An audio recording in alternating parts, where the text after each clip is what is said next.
नमस्कार दोस्तों, स्वागत है आपका एग्जाम बुक चैनल में। दोस्तों, जेल वार्डन, दिल्ली पुलिस और आरआरबी एनटीपीसी के लिए स्पेशल बिल्कुल एकदम क्रिस्प क्लासेस जो है वो जीएस की आपकी हैं कि आपको ये आप कहीं भी पढ़ रहे हो, कोई भी बुक आपने पढ़ी हो, ये जरूर आप एक बार करके चले जाना और फिर आप देखना एग्जामिनेशन रूम में आपको कितना ज्यादा फायदा होगा। ये भूगोल की क्लासेस है। भूगोल आपका जो है, इसमें सबसे पहले हम शुरू कर रहे हैं भारत का भूगोल। ठीक है, भारत के भूगोल को हम शुरुआत कर रहे हैं और इसमें ये फर्स्ट क्लास है और इस तरीके से आपकी एक दो क्लासों में आपका पूरा पूरा भारत का भूगोल खत्म कर दिया जाएगा। तो चलिए सबसे पहले देखते हैं और इसको हम कोशिश करेंगे मैप के थ्रू। देखिए, भूगोल का सबसे बड़ा एक फायदा यह है कि वो मैप के थ्रू समझ में आ जाती है। तो सबसे पहले देखते हैं कि हमारा जो भारत है, हमारा भारत कहां अवस्थित है। हमारा भारत जो है उत्तर पूर्वी गोलार्ध। क्या होता है, देखिए जैसे ये आपकी पृथ्वी है, पृथ्वी को दो भागों में बांट दिया। ये आपका क्या हो गया, ये आपकी हो गई इक्वेटर।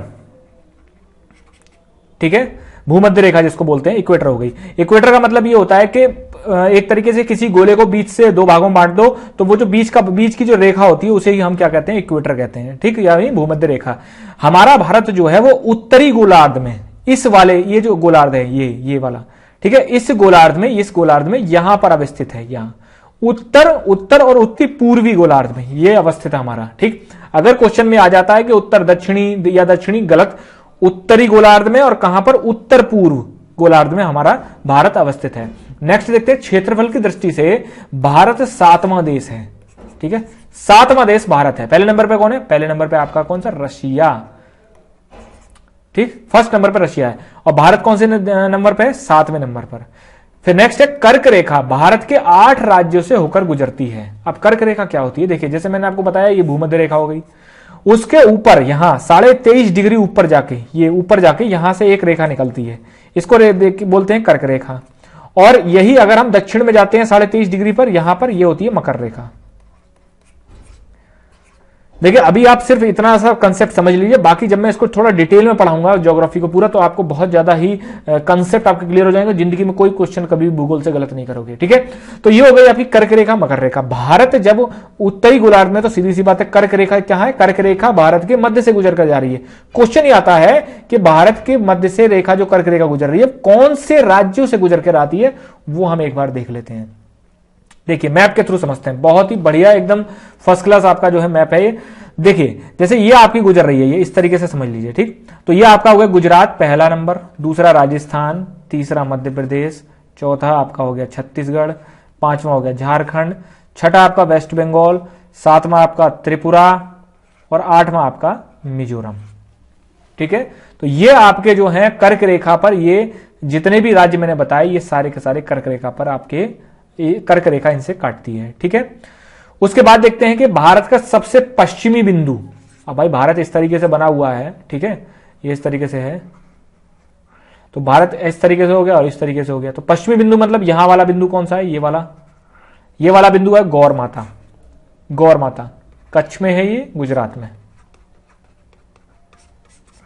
भारत का पूर्वी बिंदु, पूर्वी मतलब बिल्कुल पूर्व में, ये कहां पे है, किबिथु कहां है, अरुणाचल प्रदेश।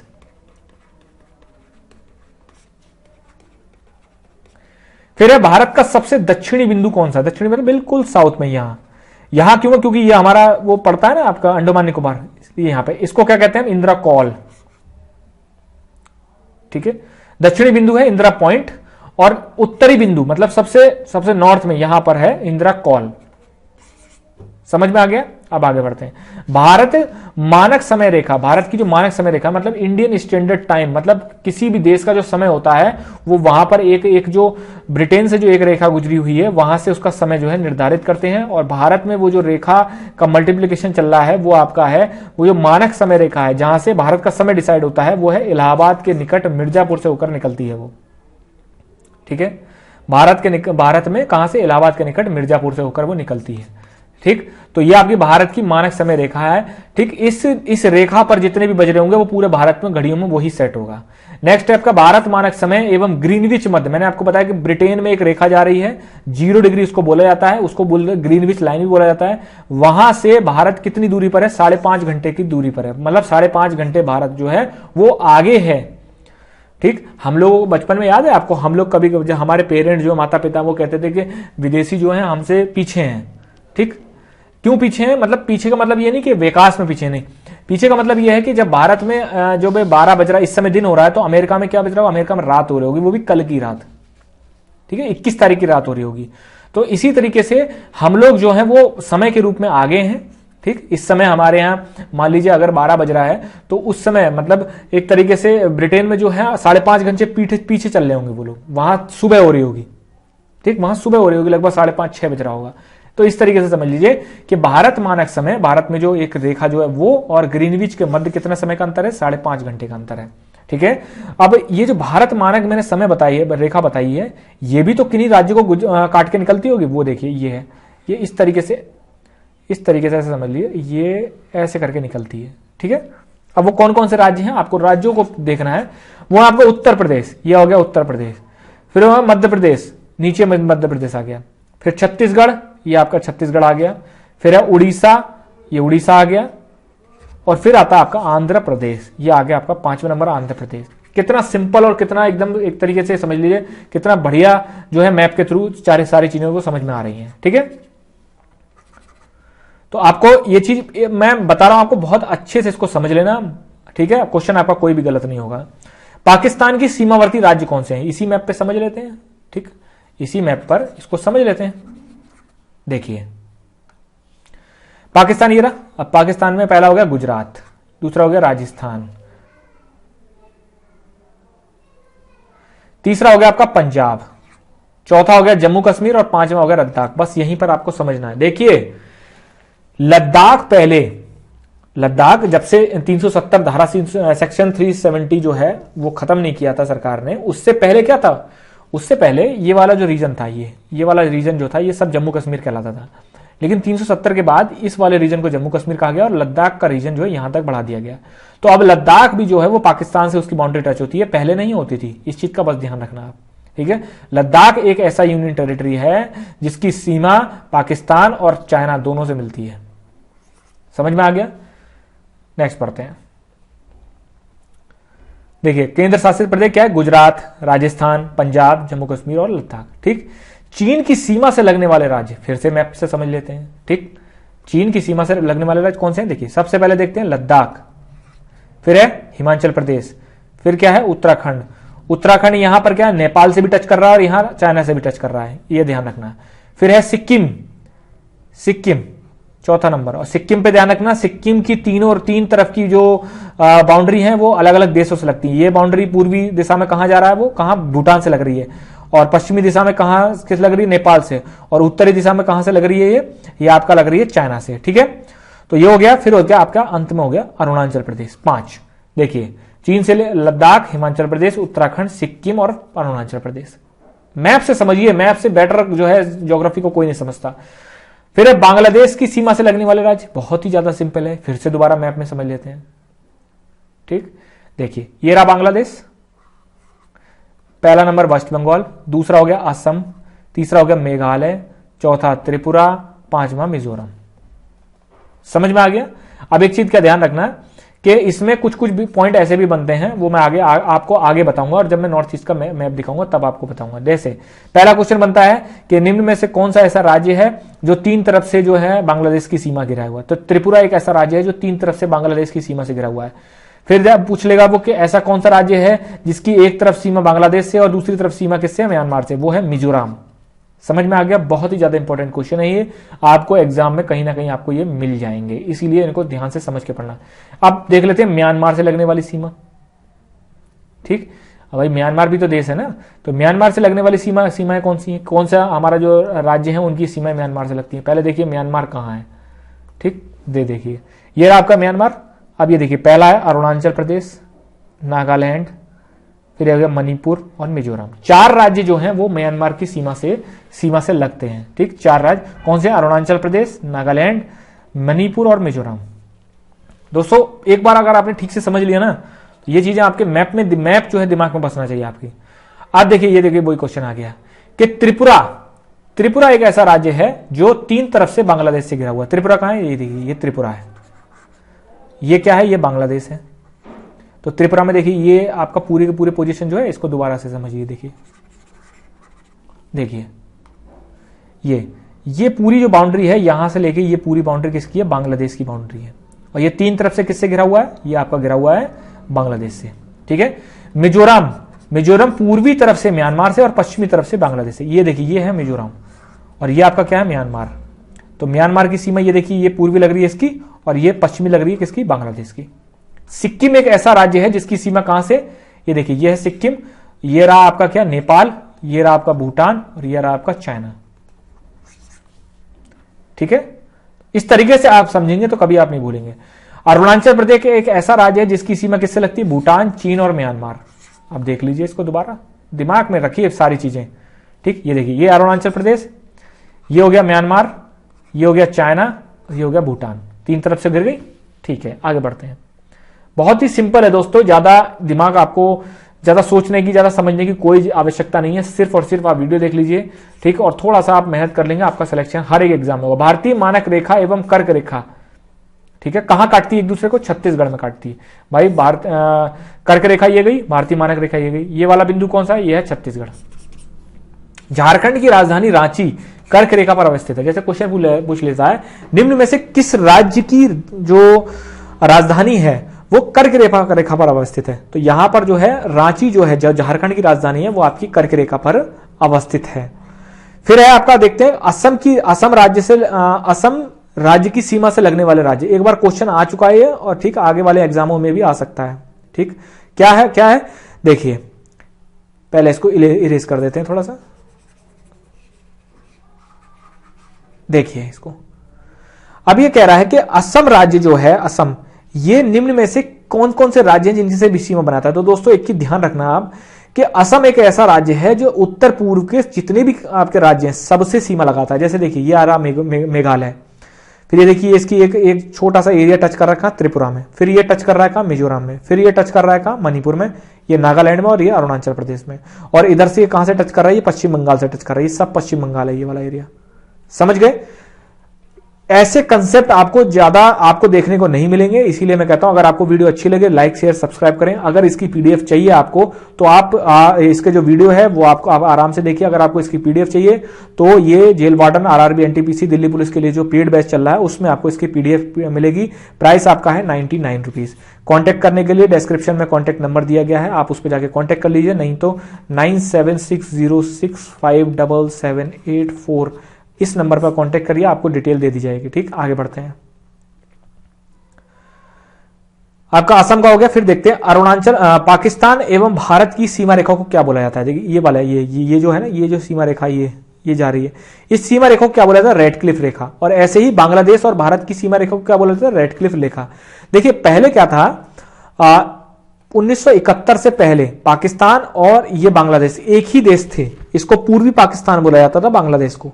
लेकिन जैसा कि पाकिस्तान की एक प्रॉब्लम हमेशा से रही है कि अपने से जो दूसरी क्या नाम है धर्म के लोग हो गए या फिर अपने ही धर्म के लोगों को वो लोग मार काटते हैं, वो लोग नीच समझते हैं। ठीक है, अलग अलग सेक्ट के लोगों को। इसलिए बांग्लादेश में क्या था, बांग्लादेश में थे तो मुस्लिम्स, लेकिन वो क्या थे, वो बंगाली मुस्लिम थे, उनकी भाषा अलग थी, सब कुछ अलग था। लेकिन पाकिस्तान ने, ये वाला जो पाकिस्तान है जो आज आपको दिखता है, ठीक है, वो उस पाकिस्तान ने बांग्लादेश को अपनी वहां पर मारकाट मचाई और काफी ज्यादा गलत काम किए। वो सारा रिटन में लिखा हुआ है हर जगह। तो उसके बाद क्या हुआ कि बांग्लादेश में रिवोल्ट हुआ, बांग्लादेश के लोगों ने अपना अलग ही कंट्री बना लिया। ठीक, और आज उनकी जबान और आज उनकी भाषा वगैरह सब अपनी है, जो कल्चरल एक तरीके से बहुत अलग थे ये दोनों एक दूसरे से देश। ठीक, तो बांग्लादेश और पाकिस्तान एक थे पहले, तो इसीलिए दोनों की रेखाओं को भी हम रेड क्लिफ रेखा ही बोलते हैं। ठीक है, इनको याद करने का तरीका कि पाकिस्तान और भारत की सीमा पर हमेशा युद्ध की स्थिति रहती है। कुछ सैनिक उधर के शहीद होते हैं, कुछ सैनिक इधर के शहीद होते हैं, तो उसको मतलब रेड का मतलब ब्लड हमेशा ही बहता रहता है। इस तरीके से आप इसको याद कर सकते हैं, अपने अपने तरीके होते हैं याद करने के।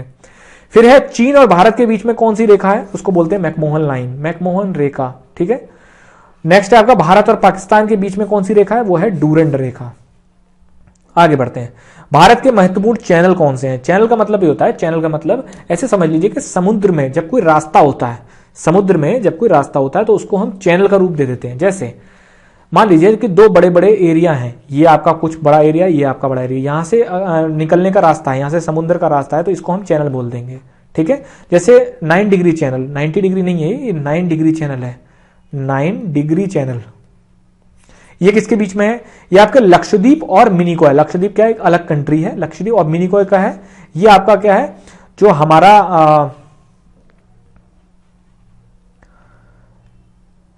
हाँ देखिए, लक्षद्वीप क्या है? लक्षद्वीप हमारा एक जो आपका केंद्र शासित प्रदेश है, ठीक है, वो है लक्षद्वीप। और मिनिकॉय के बीच में 9 डिग्री चैनल बनता है। 8 डिग्री चैनल किसके बीच में मिलता है? ये है मालदीव्स। मालदीव्स एक अलग कंट्री है। मालदीव्स एक अलग कंट्री है। मालदीव्स और मिनिकॉय के बीच में, जैसे ऐसे समझ लीजिए, ये हो गया आपका मालदीव, ठीक है, और फिर ये हो गया लक्षद्वीप का छोटा सा टापू हो गया मिनिकॉय, फिर ये हो गया लक्षद्वीप जो खुद का टापू। कई सारे टापू हैं उसमें। तो ये जो मालदीव्स और इसके बीच में जो ये पास है, इसको बोलते हैं हम 8 डिग्री। और मिनिकॉय और लक्षद्वीप के बीच में जो मेन टापू, उसके बीच को बोलते हैं हम 9 डिग्री। इस तरीके से हम याद रखेंगे। फिर एक ग्रेट चैनल किसके बीच में है? ये सुमात्रा और निकोबार के बीच में है, मतलब ये वाला एरिया जो है, ठीक। ये जो मैप में आप ये देखिए एक बार, हाँ, ये वाला जो एरिया है, इसको हम बोलते हैं क्या? Great channel. सुमात्रा इंडोनेशिया का एक द्वीप है, सुमात्रा। फिर है पाक स्ट्रेट। पाक स्ट्रेट ये कहां है? ये रही पाक स्ट्रेट। भारत और श्रीलंका के मध्य जो है पाक स्ट्रेट है। डंकन पास कहां पे? ये आपका दक्षिणी अंडमान और लघु अंडमान, ये लगा लीजिए आप यहां पर। दक्षिणी अंडमान और लघु अंडमान, अंडमान निकोबार भी कई सारे द्वीपों का समूह है, तो उन्हीं में से दक्षिण अंडमान और लघु अंडमान के बीच में आपका ये 10 डिग्री चैनल कहां पड़ता है? ये आपका अंडमान और निकोबार को एक दूसरे से आपका जो है अलग करता है। कौन सा? 10 डिग्री चैनल। नेक्स्ट बढ़ते हैं। भारत की भौगोलिक स्थिति क्या है? मैंने आपको शुरुआत में बता दिया भारत की भौगोलिक स्थिति क्या है। उत्तरी गोलार्ध में पड़ता है, ठीक। अक्षांशीय विस्तार। अक्षांशीय विस्तार का क्या मतलब होता है? कि अक्षांशीय विस्तार, अक्षांश ऐसे होते हैं, ये आपका ग्लोब हो गई। तो अक्षांशीय विस्तार क्या है? 8 डिग्री 4 मिनट से लेके उत्तरी अक्षांश से लेके 37 डिग्री 6 मिनट से तक दक्षिणी, मतलब ऐसे समझ लीजिए ये हो गया आपका 8, और ये हो गया 8 4, और ये हो गया 37 6। इसके बीच में जो है हमारा भारत है। फिर देशांतरीय विस्तार क्या? देशांतर क्या होते हैं? ये जो आपकी वर्टिकल लाइन होती है, ठीक है, हॉरिजॉन्टल लाइन। ये है 68 डिग्री 7 मिनट, 68 डिग्री 7 मिनट मान लीजिए ऐसे जा रही है, और 9725 मतलब इस तरीके से जा रही है। जैसे कोई भी मान लीजिए ये भारत है, तो ये हो गया 8 4 और 37 6 ये हो गया। और ये वाला जो एरिया है, ये एरिया जो है, इसको क्या बोलेंगे? 68.7 से लेके 97.25 तक इस एरिया में हमारा भारत आता है। फिर है भौगोलिक विस्तार क्या है? भौगोलिक विस्तार है लंबाई, उत्तर से दक्षिण की ओर 3214 किलोमीटर, और चौड़ाई जो है वो है 2933 किलोमीटर, मतलब ऐसे समझ लीजिए ये आपका हो गया। तो ये भारत है, तो यहां से लेके यहां तक हो गई क्या? चौड़ाई, और यहां से यहां की लेके यहां की हो गई लंबाई। अब देखते हैं स्थलीय सीमा। स्थलीय सीमा क्या है? 15,106 किलोमीटर स्थलीय सीमा, और जलीय सीमा कितनी है? 7,116 किलोमीटर। भारत के 9 राज्य ऐसे हैं जो समुद्री तट से लगे हुए हैं। कौन कौन से राज्य हैं? अब इनको हम थोड़ा सा मैप में देखेंगे। इस मैप में देखते हैं, देखिए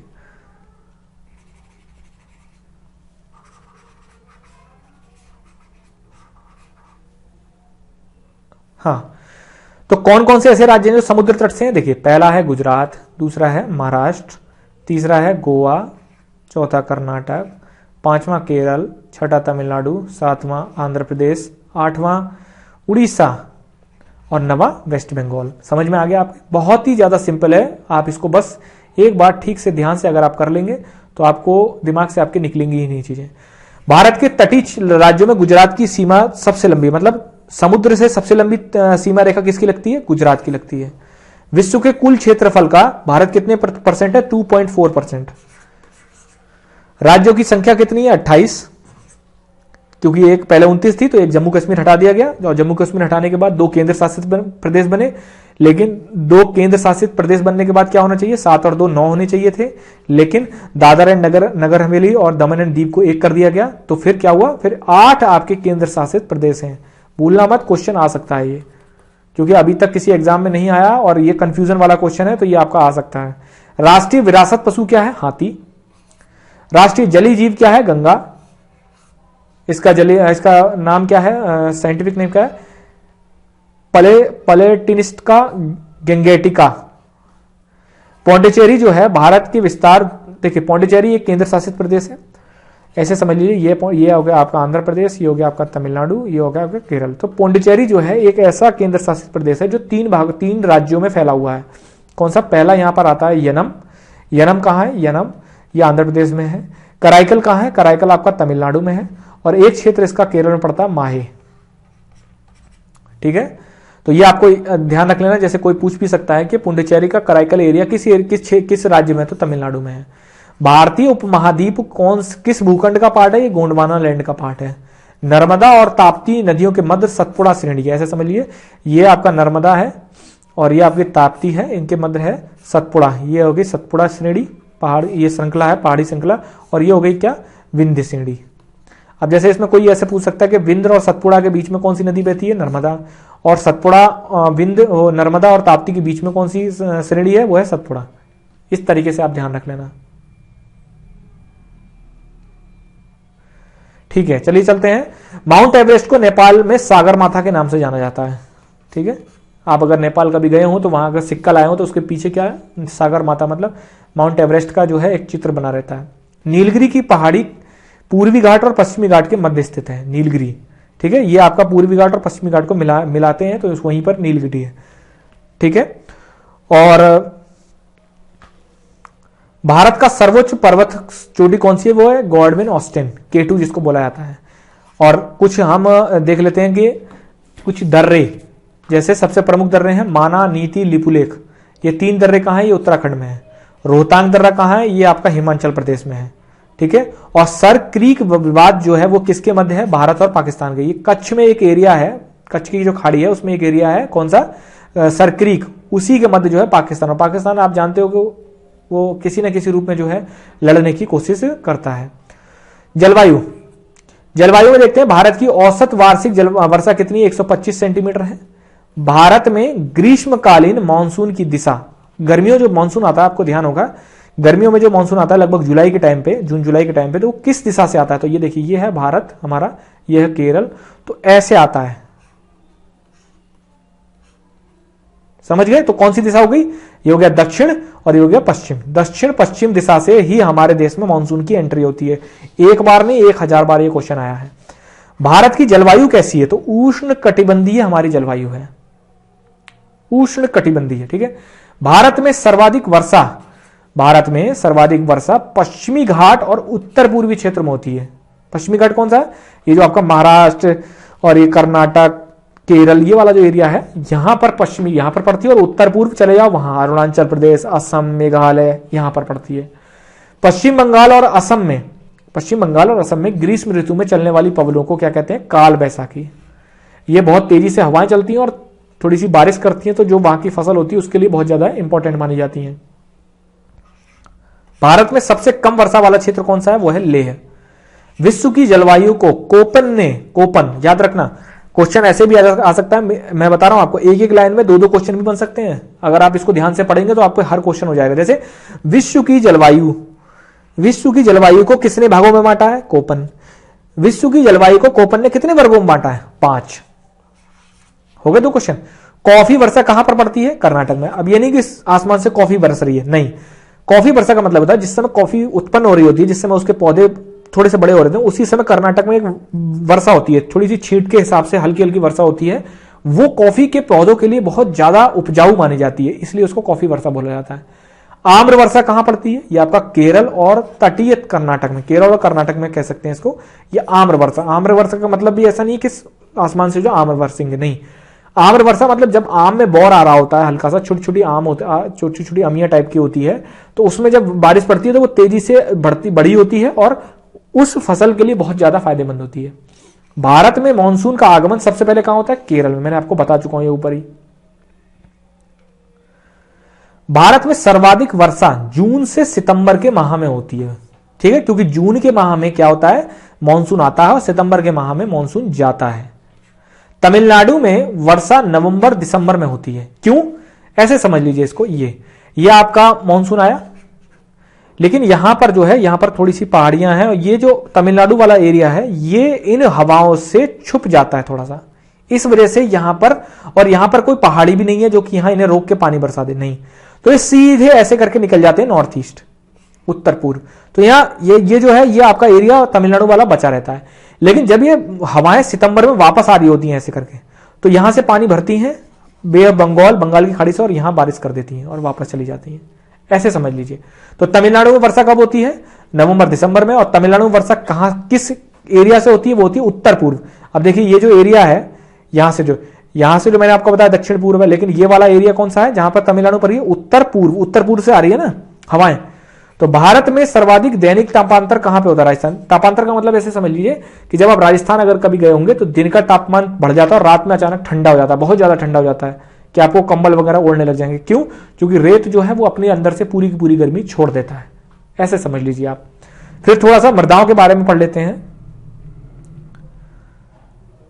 ठीक है, मृदा के बारे में पढ़ लेते हैं दोस्तों। इसकी पीडीएफ आपको पेड ग्रुप में मिलेगी, मैंने आपको नंबर दे चुका हूं, दोबारा नंबर दे देता हूं मैं 9760657784। इस पर आप कांटेक्ट करिए। 99 रुपीज का आपका जो है ये आपकी पीडीएफ जो है जितनी की दिल्ली पुलिस, जेल वार्डन, खासकर दिल्ली पुलिस के लिए और आरआरबी एनटीपीसी के लिए आपको ये पीडीएफ मिल जाएंगी। ठीक है, जेल वार्डन के लिए जो कोर्स है वो उसका प्राइस है आपका 150 रुपीज। चलिए बढ़ते हैं। मृदा, भारत में सर्वाधिक क्षेत्र में विस्तृत मृदा जलोढ़ मृदा है, याद रखना। जैसे क्वेश्चन अगर आता है कि निम्न में से कौन सी मृदा भारत में सबसे सर्वाधिक पाई जाती है, तो वो है जलोढ़ मृदा, याद रखना। जलोढ़ मृदा को कछारी मृदा भी कहा जाता है, कछारी मिट्टी भी कहा जाता है। काली मिट्टी का अन्य नाम क्या है? रेगुर मिट्टी। काली मिट्टी का अन्य नाम क्या है? रेगुर मिट्टी भी काली मिट्टी को ही कहा जाता है। काली मिट्टी स्वतः जुताई वाली मृदा भी कहा जाता है। ठीक है, स्वतः जुताई वाली मृदा कैसे समझ लीजिए कि जब उस मृदा में पानी देते हैं तो वो बिल्कुल कीचड़ की तरह हो जाती है, ठीक है, चिपचिपी सी, और जब उसमें पानी की नमी हट जाती है तो वो बिल्कुल एकदम जैसे बड़े बड़े ब्लॉक जो होते हैं मिट्टी के वो बन जाते हैं।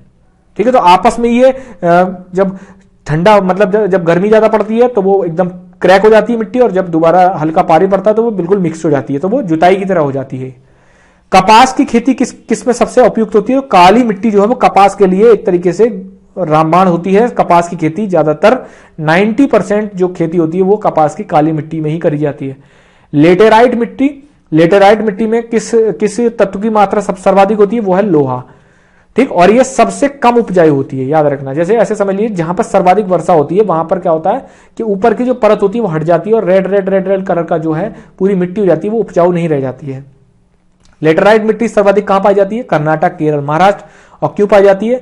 यह आपका पश्चिमी घाट है, ये पर्वत श्रृंखला है। तो जब यहां से मानसून की पवनें आती हैं तो यहां जबरदस्त बारिश होती है। यहाँ पे केरल, महाराष्ट्र, आपने सुना भी होगा कि मुंबई में बाढ़ आ गई, मुंबई में इतना पानी बरसा। तो ये इसी कारण होता है कि वहां पर मुंबई से निकल के ही जो है वहां पर जो एक पर्वत श्रृंखला है पूरी की पूरी जो शुरू होती है आपकी महाराष्ट्र से और खत्म होती है केरल तक, तो वो हवाओं को रोक देती है और हवाओं को रोक के वहीं पानी पड़ जाता है उसमें बहुत ज्यादा। फिर है मृदा की क्षारीयता को कम करने के लिए जिप्सम का प्रयोग किया जाता है। मतलब क्षारीयता, अगर किसी मिट्टी में अगर क्षारीयता है, क्षारीय मिट्टी है वो, ठीक है, क्षारीय मिट्टी किसको कहते हैं? जैसे ये स्केल होता है, ठीक है, तो 1 से लेकर 6 तक आपका अम्ल होता है, और फिर आपका जो है 7 से लेके और आगे तक जितना भी होता है ये कौन सी होती है? लवणीय मृदा। और 7 क्या होता है? न्यूट्रल होता है। 1 से लेकर 7 तक ये न्यूट्रल होता है आपका। 7 न्यूट्रल होता है और 7 से आगे की जितनी भी आपकी मृदा होती है वो सब क्षारीय कहलाती है। तो क्षारीय मृदा को कम करने के लिए आपका किसका प्रयोग किया जाता है? जिप्सम का।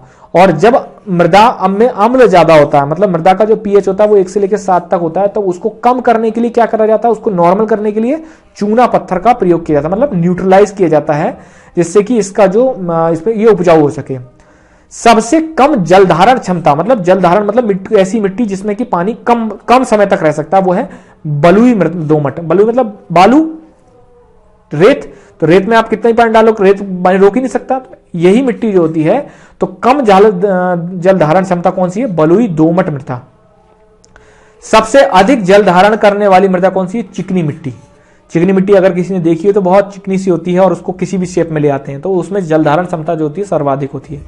मृदा की उर्वरता बढ़ाने के लिए कौन सी फसलें उगाई जाती हैं? वो है दलहनी। दलहनी मतलब जो दाल वाली फसलें होती हैं, जो मूंग, अरहर, ये सारी जो दालें होती हैं ये आपकी बोई जाती हैं, जिससे कि मृदा में जो है वो आपका न्यूट्रिशन उनको मिल सके। क्योंकि नाइट्रोजन जो होता है, नाइट्रोजन फिक्सेशन होता है मृदा में, ठीक है। अगर हम दलहनी फसल को उगाते हैं तो नाइट्रोजन की मात्रा ऑटोमेटिकली मिट्टी में रहती है। चाय की खेती के लिए कौन सी मृदा सर्वाधिक उपयुक्त है? वो है लेटराइट मृदा। जो लेटराइट मृदा है वो चाय की खेती के लिए सर्वाधिक उपयुक्त है। नेक्स्ट है, भारत की मृदाओं में कौन सा तत्व सर्वाधिक कम है? वो है जस्ता, ठीक है, जिंक, इसको हम इंग्लिश में जिंक बोलते हैं, सर्वाधिक कम पाया जाता है। फिर है मृदा अपर्दन को वनारोपण, मतलब वनारोपण मतलब वन पेड़ों को लगाने से हम मृदा अपर्दन को रोक सकते हैं। मृदा अपर्दन क्या होता है? मिट्टी का कटाव। मिट्टी जब क्या होता है, आंधी से, धूल से, पानी से जब मिट्टी ऊपर से बह जाती है, उसके पोषक तत्व सब खत्म हो जाते हैं, उसी को हम मृदा अपर्दन बोलते हैं। रोका कैसे जा सकता है? वनारोपण, ज्यादा से ज्यादा आप वन लगाइए। तो दोस्तों ये पहला पार्ट हो गया आपका भूगोल का। जल्दी ही आपके लिए दूसरा पार्ट आएगा, इसको देखते रहिए। और आपको किसी को भी कांटेक्ट करना है, मैं नंबर बता चुका हूं, आप उस पर कांटेक्ट कर सकते हैं। थैंक यू दोस्तों, लाइक शेयर सब्सक्राइब जरूर करें। धन्यवाद।